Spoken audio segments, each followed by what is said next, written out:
Hi, in this video we're going to go through the changes that are coming to Leggework Media, and I'm also going to show you my new workspace. Due to some health concerns, I've recently given up flying drones, which is why many of you are subscribers to the channel, and I hope that you'll remain subscribers and like the changes that are coming. I also gave up smoking recently, and one of the things that was suggested to help with that was doing scale modelling, which is something that I've done before and I've got back into, as you can see right here. So I'm going to take you through my workstation. All this behind me has been paid for with money saved from not smoking, so you can see it's going to be a reasonable investment and something that's going to be worthwhile. As I said before, many of you are here because of my previous drone flying, and if this isn't in your entertainment wheelhouse, then please, feel free to unsubscribe. No offence, no hardship, but if you're going to stick around and support me, then welcome to the new Leggework channel. So let's get on with a little bit of a walkthrough, and I'll show you my new setup, and I hope you'll enjoy it. Okay, so as you can see, we have the main camera, which covers the wide shot of the workstation itself, and we have several other cameras. One here, and one here. The workstation itself is broken up into three parts. You've got the building station, and this is where all the main model building happens. So you can see I've got my glues, I've got all my tools that are useful in building. And then moving around, we've got the hand painting station. This is where any parts that are painted by hand are done. It's also where I can lay out the model pieces so that I don't clutter up the build station.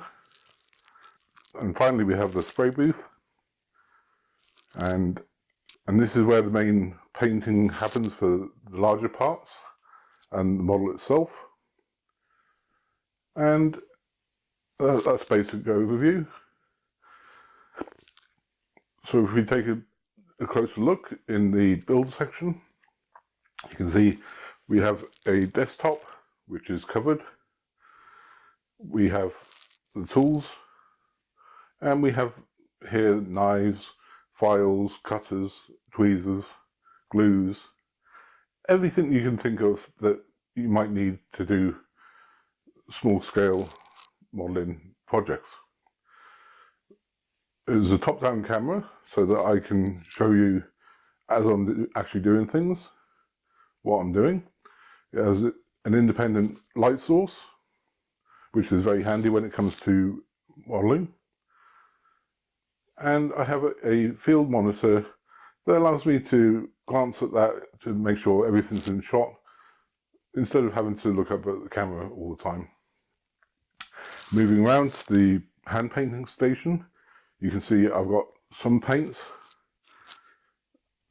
These are the paints that I've selected for my next project, which you can see laid out here, which is the RMS Titanic in 1/700 scale.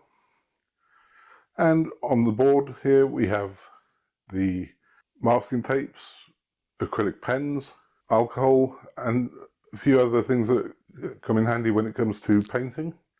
And we have a selection of paintbrushes, as well as primers, oil paints, containers, and mixing trays. And again, that has its own independent light source and also a top-down camera. Moving around, finally, we have the spray booth, the airbrush station, again, an independent light source and camera. And this allows for making smooth coats of paint on larger parts to give a good finish to models. So that's the basic rundown of the station itself. And all this, as I said, was paid for with money that I saved from not smoking. You're probably wondering why I would choose something like sail model building if I'm having difficulty flying drones, and it's quite simple. It's something to keep these occupied and moving, kind of in a physio type of way, but it's something that I can walk away from easily without any problems. Whereas with drone flying, if I'm up in the air, something happens, you know, an accident could happen. So really it's an alternative. It's something interesting, it's something to keep me occupied, and I hope it's something that you'll enjoy coming along with me. So again, things are changing at Leggework Media, and I hope you'll stick around and enjoy it with us. Thank you.